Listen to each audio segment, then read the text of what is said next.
අද වීඩියෝ එකෙන් කතා කරන්න යන්නේ Adobe Premiere use කරලා කොහොමද මේ වගේ awesome lower third එකක් create කරගන්නේ කියන එක ගැන.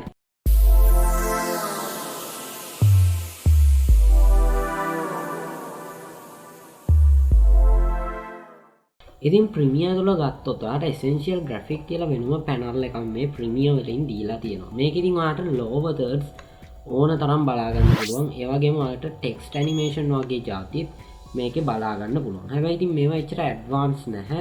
ගොඩක් මේවා තියෙන graphic ගතිය ගොඩක් අඩුවෙන් තමයි ඔයාලට බලා ගන්න පුළුවන් වෙන්නේ. අන්න ඒ හින්දා ඔයාටත් සිද්ධ වෙනවා ඔයාගේ graphics ඒ වගේම ඔයාගේ lower thirds වලට graphics වෙනමම create කරගන්න. ඉතින් අද කතා කරමු මේ plugins කිසිම දෙයක් නැතුව කොහොමද මේ Premiere use කරලා මෙන්න මේ වගේ awesome lower third එකක්, ඒ කියන්නේ creative graphics සහිත lower third එකක් create කරගන්න කියන එක ගැන. ඉතින් මම දැන් Premiere වලට ඇවිල්ලා ඉන්නවා. ඒ වගේම මම වීඩියෝ ක්ලිප් එකක් මේකට import කරගෙන තියෙනවා. ආර බලා ගන්න පුළුවන්. ඉතින් සරල වීඩියෝ ක්ලිප් එකක් තමයි මම import කරගෙන තියෙන්නේ. ඉතින් මුලින්ම ඊළඟට කරන්න ඕන ඔයාගේ වීඩියෝ ක්ලිප් එක import කරගන්න එක. එහෙම නැත්නම් sequence එකක් create කරලා මේක කරනවා නම් ඒකත් ගොඩක්ම ප්‍රමාණවත් වෙනවා. ඊට පස්සේ ඔයාලට කරන්න තියෙන්නේ ඔයාගේ text tool එක ගන්න එක. ඉතින් text tool එකේ shortcut එක තමයි මේක. ඉතින් shortcut use කරනවා නම් ඔයාගේ වැඩ ටික ලේසියෙන්ම කරගැනීම හැකියාව තියෙනවා. ඒ වගේම ඉතින් මම දැන් මේ මට අවශ්‍ය කරන position එකෙන් මේක මේ text එක මේ විදිහට තියලා මේ විදිහට text tool එකෙන් පොඩි text එකක් create කරගන්නවා. හරි දැන් මම text එකත් මට ගැලපෙන විදිහට මෙතන හදාගෙන තියෙනවා. ආට බලා ගැනීම හැකියාව තියෙනවා. ඊට පස්සේ මම මෙතන මේ fit කියන එකට ගිහින් ඉවර වෙලා ඒකේ 75 දාගෙන මේක පොඩ්ඩක් ස්ක්‍රෝල් කරලා මට අවශ්‍ය ගානට මේ විදිහට ගානට හදා ගන්නවා. 75 වැඩි වගේ. ඒ හින්දා 50 වගේ දාගමු. 50ත් වැඩිද නෑ. හරි 50 මේ විදිහට දාගෙන ඉවර වෙලා මම මේ විදිහට මේක මේ ගානටම පොසිෂන් කරලා තියා ගන්නවා. නැත්තම් මට ගොඩක් චූටි ඉන්ටර්ෆේස් එකක් බලා ගන්න පුළුවන් වෙන්නේ. ඒක මගේ ටෙක්ස්ට් එක එඩිට් කරන්න ගොඩක්ම කරදරයි. ඒ හින්දා මේ විදිහට මම මේක දාලා තියා ගන්නවා. ඉතින් මෙතන උඩ තියෙන එකට ඇවිල්ලා ඉවර වෙලා මම මෙතනින් මේක පොඩ්ඩක් මේ ටෙක්ස්ට් ටයිටල් එකේ size එක මේ විදිහට පොඩි කරගන්නවා. ඒ වගේම මේ ටෙක්ස්ට් අතර තියෙන පරතරය මට වැඩි කරගන්න ඕන. ඒකත් මම මෙතෙන්ට ඇවිල්ලා පොඩ්ඩක් වැඩි කරගන්නවා. මෙන්න මේ ගානට විතර. මේ ගාන මට ප්‍රමාණවත් කියලා මම හිතනවා. ඒ හින්දා මම මේ ගානට මේක හදාගෙන ඉවර වෙලා මේක ඕකේ කරගන්නවා. හරි ඊට පස්සේ කරන්න ඕන ඔයාගේ rectangle tool එක ගන්න. අරගෙන ඉවර වෙලා මේ විදිහට ඔයා shape එකක් draw කරගන්න ඕන. මතක තුවා timeline එකේ මේක tracks දෙකකට එන විදිහට ගන්න ඕන. ඒ කියන්නේ title එක මෙහෙම ඒ වගේම ඔයාගේ graphic එක ඊළඟට හදපු shape එක මේ විදිහටත් එන විදිහට ගන්න ඕන. නැත්නම් keyframe දාද්දි එකම track එකේ තිබ්බහම පොඩ්ඩක් අපහසුයි. effects දාද්දි ගොඩක්ම මේක අපහසු වෙන හින්දා ඊට පස්සේ ඔයා මේ text එක මේ විදිහට උඩට අරන් ඇවිල්ලා මේක මේ විදිහට position කරගෙන ඉවර වෙලා ඔයා මේ දෙකම highlight කරලා යටම track එකට අරන් ඉන්න. ඒකට හේතුව අපි කලින් අර shape එක ඇඳලා තියෙන එක. ඒක තමයි මේකට හේතුව. නැත්තම් ඔයාට මේක shape එක යටින් ඇඳලා මේ ප්‍රශ්නය ඇති වෙන්නේ නැහැ. හරි ඉතින් මේ විදිහට දැන් බලා ගන්න පුළුවන්. බලා ගන්න පුළුවන්. ඒ වගේම ඊට පස්සේ ඔයාට කරන්න තියෙන්නේ ඔයා යන්න ඕන effects කියන tab එකට. effects tab එකට ගියාට පස්සේ ඔයාට මෙතන search කරගන්න පුළුවන් ඔයාට අවශ්‍ය කරන effect එක. ඉතින් එතෙන්ට ගිහින් ඔයා search කරගන්න ඕන මේ විදිහට edge කියලා. ඉතින් edge කියන එකට ගියාට පස්සේ ඔයාට බලා ගන්න පුළුවන් වෙනවා මේ විදිහට මේ rough edge කියන එක මේ විදිහට වගේ graphic එකට drag and drop කරගෙන ඉවර වෙලා ඔයා එන්න මේ විදිහට effects controls වලට. ඊට කලින් ඔයා මතකද මේ shape එකේ color එක ඔයාට ash වගේ බලා ගන්න පුළුවන් වුණොත් එතෙන්ට ගිහින් ඔයා මේක දා ගන්න ඕන white color එකට. white color එකට දාගත්තාම ඔයාගේ text එක disappear වෙන්න පුළුවන්. ඒකත් ඔයාට text එකේ color එකයි මේකයි එකම color එක හින්දා ඊට පස්සේ ඔයා මෙතෙන්ට ගිහින් ඉවර වෙලා text එකට black color එක දීලා මේක okay කරගන්න ඕන. okay කරගත්තට පස්සේ ඔයාලා මේ විදිහට බලා ගැනීම හැකියාව තියෙනවා. හරි ඊට පස්සේ අපි අර කලින් කතා කරපු එකට යන්. දැන් අපි graphic එකේ මේ විදිහට ඔයාලට බලා ගන්න පුළුවන් rough edge කියන එක ඔයාගේ effects control එකේ. ඉතින් මේකේ rough edge ඇවිත් තියෙනවා. ඔයාලට බලා ගන්න පුළුවන් වෙනවා මේ විදිහට. මේකෙන් මේක නෙමෙයි අපිට අවශ්‍ය වෙන්නේ. මේක curve කරගන්න එක තමයි අපිට මෙතනදී අවශ්‍ය වෙන්නේ. හරි දැන් ඔයාලට බලා ගන්න පුළුවන් වෙනවා මෙන්න මේ විදිහට තමයි මගේ මෙතන තියෙන අගයන් ටික බලා ගන්න පුළුවන් වෙන්නේ. ඒත් එක්කම මගේ title එකේ background එක මේ විදිහට තමයි බලා ගන්න පුළුවන් වෙන්නේ. ඉතින් ඇත්තටම ක්‍රියේටිව් විදිහට තියෙනවා කියලා මම විශ්වාස කරනවා. දැන් නැවතත් මම ටෙක්ස්ට් ටූල් එක ගන්නවා. ටෙක්ස්ට් ටූල් එක අරන් ඉවරලා මගේ ටයිටල් එකට යනවා. ගිහින් ඉවරලා මම මේක ස්ටිල් පොසිෂන් එකට මේ විදිහට අරන් එනවා. මොකද මේක ගැලපෙන පොසිෂන් එක නෙවෙයි තියෙන්නේ. අර පොඩ්ඩක් එඩිට් එකට ගියේ හින්දා මේක සාමාන්‍ය මොට්ටමෙන්ම මම මේක තියලා තියෙනවා. ඊට පස්සේ මම මෙතන සෙන්ටර් එකට ගන්න ඕනේ මගේ මේක ඇතුළට. මේ විදිහට මම අරන් එනවා. මෙන්න මේ ගානට අරගෙන ආවට පස්සේ ආර බලා ගන්න පුළුවන් වෙනවා මේ විදිහට මගේ ටයිටල් එක ඒ වගේම මගේ ග්‍රැෆික් එක. ඊට පස්සේ නැවතත් ඔයා යන්න රෙක්ටැන්ගල් ටූල් එකට. ඊට පස්සේ ඔයා ඩ්‍රෝ කරගන්න ඕන රෙක්ටැන්ගල් එකක් මෙන්න මේ ගානට එන විදිහට. ඒ කියන්නේ ඔයා මෙන්න මේ විදිහට මෙන්න මේ ගානට මෙන්න මේ ආකාරයට ඔයා මේ රෙක්ටැන්ගල් එක ඩ්‍රෝ කරගන්න ඕන. ඒක ඔයා මේ විදිහට ඔයාගේ ටෙක්ස්ට් එකට පල්ලෙහෙන් මේක පොසිෂන් කරගන්න ඕන වගේ ටයිම් ලයින් එක. ඒ කියන්නේ ටෙක්ස්ට් එක හැමතිස්සෙම උඩ ට්‍රැක් එක තියන්න. එහෙම නැති වුණොත් ඔයාට මේක කරදරයි වගේ වැඩේ කරගන්න. ඒ කියන්නේ කී ෆ්‍රේම්ස් වගේ දාද්දි ඔයාට කරදරයි මේ වැඩේ කරගන්න එක. ඊට පස්සේ ඔයාට බලා ගන්න පුළුවන් මේ විදිහට දැන්. ඉතින් මේ ග්‍රැෆික් දෙකත් මේකෙන් යටටම මේක ගියා නම් ගොඩක් හොඳයි කියලා හිතෙනවා.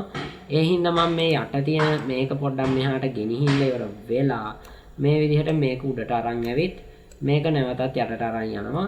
ඉතින් මේ විදිහට දැන් ඔයාලට බලා ගන්න පුළුවන්. ඊට පස්සේ මම යටම ග්‍රැෆික් එකට ගිහින් ෂේප් එක උඩ ක්ලික් කරලා මේකේ ෆිල් කලර් එකට බ්ලූ කලර් එක ලබා දෙනවා. බ්ලූ කලර් එකෙත් පොඩ්ඩක් ඩාර්ක් බ්ලූ කලර් එකක් මම මේ විදිහට දීලා මේක ඕකේ කරගන්නවා. ඕකේ ඊට පස්සේ මම ග්‍රැෆික් කියන එකට නැවත එනවා. නැවත ඇවිල්ලා ඒ කියන්නේ අපි අර කලින් දැම්ම දෙවනියට ඇඩ් කරපු ග්‍රැෆික් එකට ඇවිල්ලා මේ විදිහට essential graphic panel එකේ edit shape කියන එකට ගිහින් fill color එකට essential graphic එකේ edit shape කියන එකට ගිහින් ඉවර වෙලා මේක මේ විදිහට මගේ position එක හදා ගන්නවා. මේ ගාන තිබ්බොත් මට ඇති. මෙන්න මේ ගාන තිබ්බොත් මට හොඳටම ඇති. ඊට පස්සේ මම effects වලට යනවා. ගිහින් ඉවරලා rough edge කියන effect එක මේකට drag and drop කරගන්නවා. ඊට පස්සේ යනවා effects controls වලට. effects controls වලට ගිහින් ඉවර වෙලා මේකෙත් අර කලින් අපි දැම්ම effects එකම මේ විදිහට දාගෙන ඉවර වෙලා මේකෙත් ඒ කලින් තිබ්බා වගේ එකක් ක්‍රියේට් කරගන්නවා. ඉතින් මම මේක පොඩ්ඩක් view එක zoom කරගන්නවා නැත්නම් මට මේක හරියට පේන්නේ නැති හින්දා. හරි. දැන් ඉතින් ඔයාලට මේ විදිහට තමයි බලා ගන්න පුළුවන් වෙන්නේ. හරි දැන් මම මේ විදිහට මගේ යටම තියෙන ඒ කියන්නේ මම මේ blue color එකෙන් දැම්ම මේ ග්‍රැෆික් එකට උඩින් ඉන්න මේ විදිහට මගේ යටම එන ටයිටල් එක ටයිප් කරගෙන තියෙනවා. ආට බලාගෙන ඉන්න හැකියාව තියෙනවා. ඒ වගේම මම මෙතන ටයිටල් එක උඩම ටයිටල් එකට ගිහින් යන වෙලාව මේක පොඩ්ඩක් තව මිඩල් පොසිෂන් එකට අරගෙන එනවා. නැත්නම් මෙතන මේ පොසිෂන් එකෙන් තියෙන එක පොඩ්ඩක් ඇතින්ද. ඊට පස්සේ මම කරන්නේ මේ විදිහට මේ ටයිටල් එක තව උඩ ට්‍රැක් එකකට අරගෙන යන එක. ගිහින් මේ ග්‍රැෆික් එක ඕල්ට් එක ප්‍රෙස් කරගෙන මේ විදිහට ඇදගෙන එනවා. ඇදගෙන ඇවිල්ලා මම මේ දෙවනි ග්‍රැෆික් එක, ඒ කියන්නේ උඩින් ආපු ග්‍රැෆික් එක මේ විදිහට සිලෙක්ට් කරගෙන ඉවර වෙලා ඒකේ මේ shape 1 කියන එකට ගිහින් ඉවර වෙලා මෙතනින් fill color එක දෙනවා. මේ විදිහට yellow color වලට මේ ගානට අරන් ඇවිල්ලා yellow color වලට දුන්නාට පස්සේ ආර මේක yellow වලින් ඇපිය වෙනවා බලා ගන්න පුළුවන්. ඒ නිසා ආගේ keyboard එකේ V press කරගෙන ඉවර වෙලා මේ විදිහට ආගේ මේතන select tool එක අරගෙන ඉවර වෙලා මේක උඩ ක්ලික් එකක් දීලා මේ විදිහට පොඩ්ඩක් මේක පල්ලෙහාට අරන් ඉන්න. පල්ලෙහාට අරන් ආවට පස්සේ ආර බලා ගන්න පුළුවන් වෙනවා මේ ගානට මෙතන අරන් ආවට පස්සේ මේ විදිහට middle position එකෙන් මේක බලා ගැනීමේ හැකියාව තියෙනවා. ඒ කියන්නේ ඔයාගේ ටෙක්ස්ට් එක මේ විදිහට තමයි ඔයාලට බලා ගන්න පුළුවන් වෙන්නේ. ඊට පස්සේ ඔයාලට බලා ගන්න පුළුවන් මේවා මේකේ ටයිටල් එක පොඩ්ඩක් ලොකුයි. ඒක තමයි දැන් මෙතෙන්ට තියෙන ප්‍රශ්නේ. හරි ඒකට කරන්න තියෙනවා ටයිටල් එක සිලෙක්ට් කරගන්න. සිලෙක්ට් කරගෙන ඉවර වෙලා අර කලින් කතා කරා වගේම මේ විදිහට මේක ස්මෝල් කරලා පොසිෂන් එක ගානට අරන් එන්න ඕන මෙතෙන්ට. මේ විදිහට මම අරන් එනවා මේක. අරන් ඇවිල්ලා ඉවර වෙලා මේ ගානට දැන් මේක පල්ලෙහාට අරන් එනවා. හරි perfectly දැන් ඇවිල්ලා තියෙනවා මගේ ටයිටල් එක මෙතෙන්ට මේ විදිහට. ඉතින් ටයිටල් එක නම් මෙතන මේකේ ටයිටල් එකේ letters ප්‍රමාණය මදි කියලා මම විශ්වාස කරනවා. ඒ හින්දා මම මේ විදිහට මෙතෙන්ට තවත් ටයිටල් එක දික් කරගන්නවා මේ විදිහට. හරි දැන් මේක perfectly ඇවිල්ලා තියෙනවා. ඊට පස්සේ කරන්න තියෙන්නේ ඔයා මේ ටෙක්ස්ට් එකේ මේ කියන්නේ ඔයා මේ layer එකේම ඉද්දි යටට යන්න ගිහින් ඉවරලා මේ yellow color path එකට ගිහින් නැවතත් ඔයාගේ ටෙක්ස්ට් ටූල් එක ගන්න. ඉතින් ටෙක්ස්ට් ටූල් එක මේ විදිහට ලොකුවට තමයි එන්නේ. ඔයා ඒක පස්සේ එඩිට් කරගන්න ඕන. ඒක කිසිම ප්‍රශ්නයක් නෑ ඔයාට. මේක කරද්දි ඊට පස්සේ ඉතින් ඔයාලට මෙතන බේස් ඒ කියන්නේ ඔයාලට මේ මේන් ටයිටල් එකට පල්ලෙහෙන් යන්න ටයිටල් එක ඔයා මෙතනින් ටයිප් කරගන්න ඕන. හරි දැන් තියෙන්නේ ඇනිමේටඩ් කරන වැඩි. ඇනිමේටඩ් කරන වැඩේට ඔයාලට සරලවම කීපයයි ස්ටෙප්ස් ෆලෝ කරන්න තියෙන්නේ. මුලින්ම මේ blue color text එක මෙතෙන්ට appear වෙන්න දාන්න ඕන. ඉතින් මම මේ විදිහට timeline එකේ මුලටම අරගෙන එනවා. අරන් ඇවිල්ලා ඉවරලා මේ යටම text එක සහ ඔයාගේ මෙතන මේ යටම background එක තියෙන එක select කරලා මෙතන මේ motion කියන එකට එනවා. motion කියන එකේ graphic වල ඔයාලට බලා ගන්න පුළුවන් මේ position කියන එකට මේ විදිහට keyframe එකක් පොඩි apply කරන්න පුළුවන්. position එකට keyframe එකක් දාන්න ඔයා scale එකට keyframes දාන්න අවශ්‍ය වෙන්නේ නැහැ. position එකට ඔයා keyframe එකක් දාලා මේක මේ විදිහට මුලටම අරගෙන යන්න ඕන. මෙතනින් ඔයාට මේ මුල් එකෙන් මේ විදිහට මේක මුලට අරන් යන්න මේ විදිහට ඒ කියන්නේ පිටිපස්සට මේක මේ විදිහට මං අරන් යනවා. හරි මේ ගානට අරන් ඇවිල්ලා තියෙනවා. ඔයාට බලා ගන්න පුළුවන්. ඊට පස්සේ මම මේ මෙච්චරක් විතර distance එකක් මේක play කරලා ඉවර වෙලා මේක මේ reset කරන මෙතන button එක ඔබනවා. ඒක play කරලා press කරාට පස්සේ ඔයාට බලා ගන්න පුළුවන් මෙතන මේ විදිහට ඔයාට බලා ගන්න පුළුවන් මෙන්න මේ ආකාරයේ animated විදිහට මේක එනවා. ඉතින් play කරලා බැලුවොත් ඔයාට බලා ගන්න පුළුවන් මේ විදිහට animated වෙලා තමයි මෙතෙන්ට එන්නේ. හරි ඊළඟට තියෙන්නේ මේ ලොකු title එක. ඒකේ yellow color එක තමයි ඊළඟට කරන්න තියෙන්නේ. ඉතින් yellow color එකත් එක්කම ඔයාට මේක එකටම මේවා කරා නම් හොඳයි කියලා හිතෙනවා නම් ආට පුළුවන් මේ විදිහට මේ දෙකම select කරලා ඉවරලා එක එකක් කරගන්න. ඉතින් මම හිතනවා yellow color එක ඔක්කොම එකට කරනවට වඩා දෙක animated දෙකක් විදිහට එන එක හොඳයි කියලා. ඒකට මම කරන්නේ යනවා මෙතන Premiere Pro කියන එකට.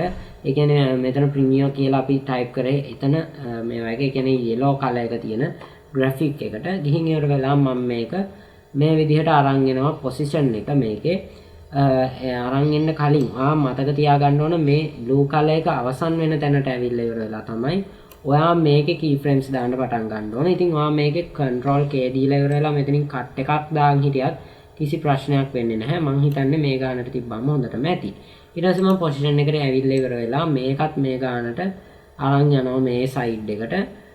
left side එකට මේක scroll කරද්දී අර බලා ගන්න පුළුවන් වෙනවා මේක left side එකට යනවා. ගිහින් ඉවර වෙලා මේ විදිහට මේක පස්සටම ගන්න ඕනේ. ඒ කියන්නේ මම මෙතන 60 වගේ දෙනවා. 60% විතර දුන්නත් අර බලා ගන්න පුළුවන් වෙනවා. 42 විතර දුන්නාම ආට මේක disappear වෙලා යනවා. බලාගෙන මේ කියාව තියෙනවා. ඊට පස්සේ මේ ගානට අරන් ඇවිල්ලා ඉවරලා මම මේක මෙතනින් මේ රිෆ්‍රෙෂ් කරන බටන් එක ලබා දෙනවා. මෙන්න මේ ආකාරයට ලබා දුන්නාට පස්සේ ආර බලා ගන්න පුළුවන් වෙනවා මේක ප්ලේ කරොත් මෙන්න මේ විදිහට තමයි ආර ප්ලේ වෙන්නේ.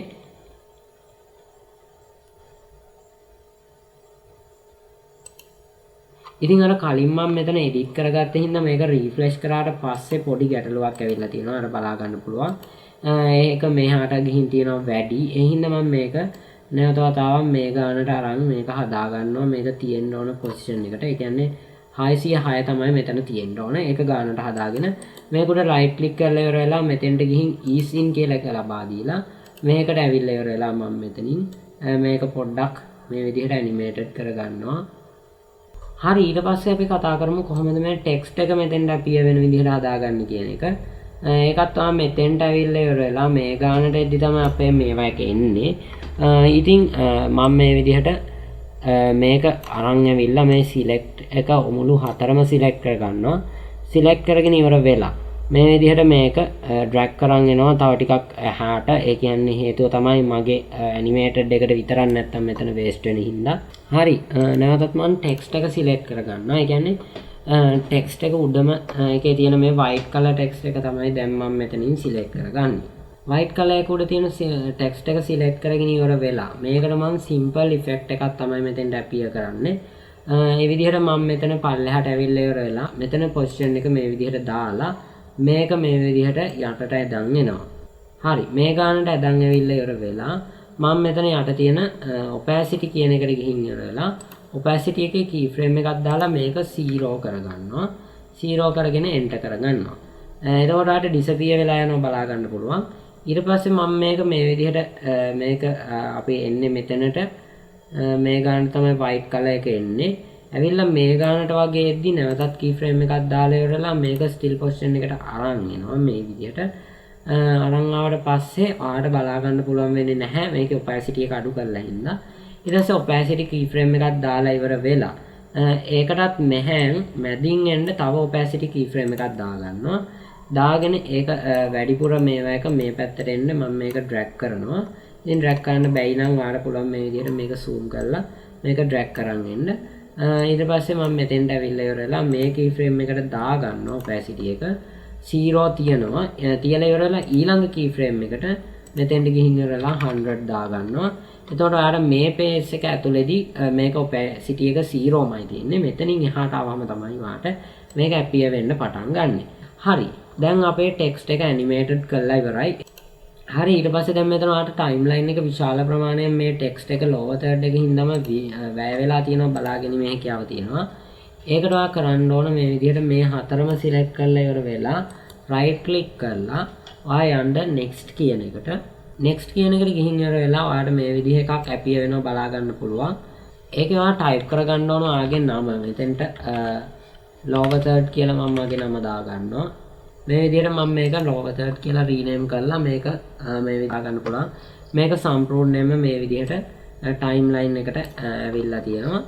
හරි මේ විදිහට අද වීඩියෝ එකෙන් කතා කරේ කොහොමද awesome lower third එකක් Adobe Premiere use කරලා create කරගන්න කියන එක ගැන. ඉතින් මම හිතනවා මේක ඔයාලට ගොඩක් වැදගත් වීඩියෝ එකක් වෙන්න ඇති කියලා. ඉතින් තාම subscribe කරලා නැති කෙනෙක් ඉන්නවා නම් දැන්ම subscribe කරන්න. එතකොට වීඩියෝ එකක් දැම්ම ගමන් ඔයාගේ ළඟටම ගෙන්න ගන්න පුළුවන්. එහෙනම් මම අද වීඩියෝ එකෙන් සමු ගන්නවා. ඔබට සුබ දවසක් කියලා ප්‍රාර්ථනා කරනවා.